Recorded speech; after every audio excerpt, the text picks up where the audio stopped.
여러분, 최근에 전국에 땅 부자가 속출할 거라는 이야기가 나오고 있는데요.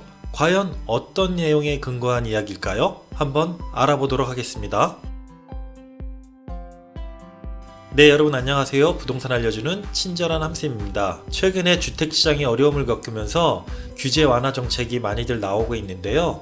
또 한편으로는 토지시장에 영향을 줄 만한 규제 완화 정책들이 나오고 있습니다. 그래서 많은 분들이 땅에 대해 관심을 갖기 시작하는 분들도 계신데요. 과연 어떠한 뉴스가 나왔고 향후 어떤 영향을 미칠지 한번 알아보도록 하겠습니다. 자, 여러분, 최근에 이런 뉴스가 떴습니다.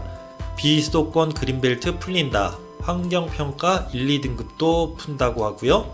지방의 그린벨트가 20년 만에 완화된다. 면적은 여의도의 한 837배 정도 되는 땅이라고 합니다. 최근에 그린벨트에 대한 이야기가 많이 나오고 있었는데요. 특히나 이번에 나온 기사는 직접 대통령이 민생 토론회에서 아예 대놓고 이렇게 이야기를 했습니다. 본인의 대통령 공약사항이기도 하다면서 이 지역에 있는 개발 제한 구역을 풀어서 국토의 균형 발전에 좀 많이 이바지하겠다라는 내용을 얘기했는데요. 글쎄요, 어떻게 보면은 4월 총선을 앞두고 총선용으로 나온 얘기일 수도 있지만은 앞으로 진짜 이런 일이 실행될 거라는 거는 좀 알 수 있는 상황이고요.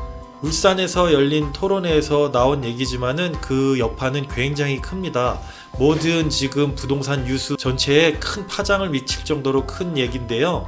과연 어떤 내용인지 한번 자세하게 좀 보도록 하면은요. 현재 우리나라에는 수도권과 광역 도시권 주변에 그린벨트를 설정해 놓았습니다. 약 한 20년 전에는 7개 중소도시권에 설정되어 있던 개발 제한 구역을 전면 해제를 했던 경우가 있었는데요. 그동안에 이제 지역 대도시권이 좀 주변으로 많이 팽창을 하다 보니까는 그린벨트 지역이 많이 좀 걸림돌이 됐었던 부분이 있어서 그 부분에 대해서 이제 해제 완화를 많이 요구했었고, 지자체 자체로 해제할 수 있는 넓이가 제한적이어서 어려움을 겪었었는데, 앞으로 그 규제를 완화시켜서 활용 방안을 높이겠다는 기사입니다.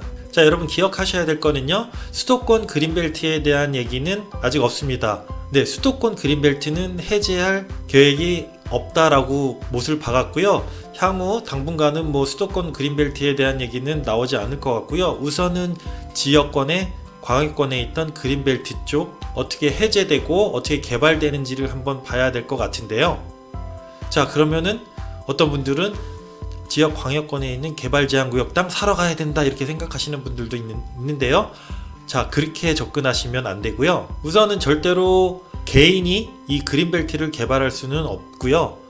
지자체 협의를 통해서 산업단지라든지 이런 공공의 이익을 위해서 개발되는 방향으로 많이 사용될 거기 때문에요. 향후 추이를 지켜봐야 될 것 같고, 오래 전부터 개발 제한 구역 땅을 갖고 계신 분들한테는 좀 많이 수익이 돌아갈 걸로 예상하지만은 지금 상황에서 들어가기에는 좀 부담이 있으니까는 재테크 목적으로 투자를 접근하시고자 하시는 분들은 그 지역 광역권에 있는 개발 제한 구역 주변에 저렴한 땅들을 위주로 해서 접근하시는 게 조금 좋을 것 같다라고 얘기를 좀 더 드리고 싶습니다. 또 이번 개선안에서는요, 농지 이용 규제에 대한 이야기도 나왔습니다. 좀 완화를 시키겠다라는 내용이었는데요.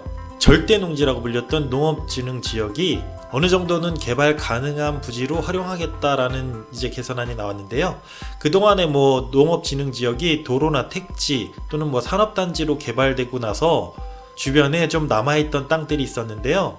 대규모로 농업진흥 지역으로 있던 지역이 일부 산업단지가 되면서 영농 효율이 낮아진, 생산성이 낮아진 이런 농업진흥 지역의 짜투리 땅 약 3만 헥타르라고 하는데, 그 정도 넓이 이하 되는 농지들은 문화복지시설이나 체육시설, 근처 산단의 편의시설 등을 위해서 개발할 수 있도록 규제를 풀겠다라는 얘기가 나왔습니다. 제가 이제 부동산 이야기를 하면서 토지시장에 대한 이야기도 자주 드렸었는데요. 땅을 좋아하시는 분들은 또 땅으로만 재테크를 하시는 분들이 굉장히 많을 정도로 우리나라에서의 토지 투자는 굉장히 안정적으로 수익률을 내왔습니다. 지금도 땅을 좋아하시는 분들은 땅만 투자하는 분들이 계신데요.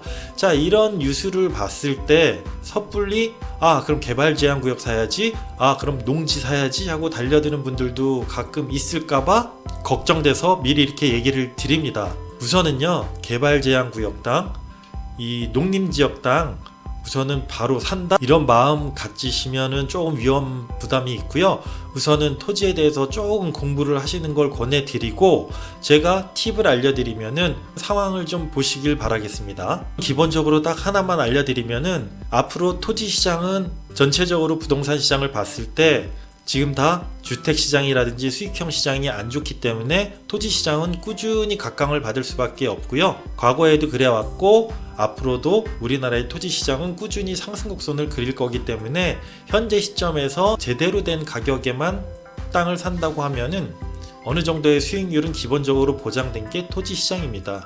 그래서 초보분들은 접근하실 때 있어서 어느 정도 공부를 조금 하시면 좋고요.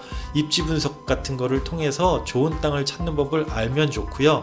기본적으로 이런 뉴스들을 봤을 때는 어디에 뭐가 들어간다 이런 지역의 땅보다는 그 주변에 저평가되어 있는 땅을 위주로 보시면서 내가 투자할 땅을 어떤 용도 지역에 어떤 입지의 땅을 사면 좋을지 공부나 이런 상담을 통해서 많이 좀 습득하신 후에 접근하시면 좋을 것 같습니다.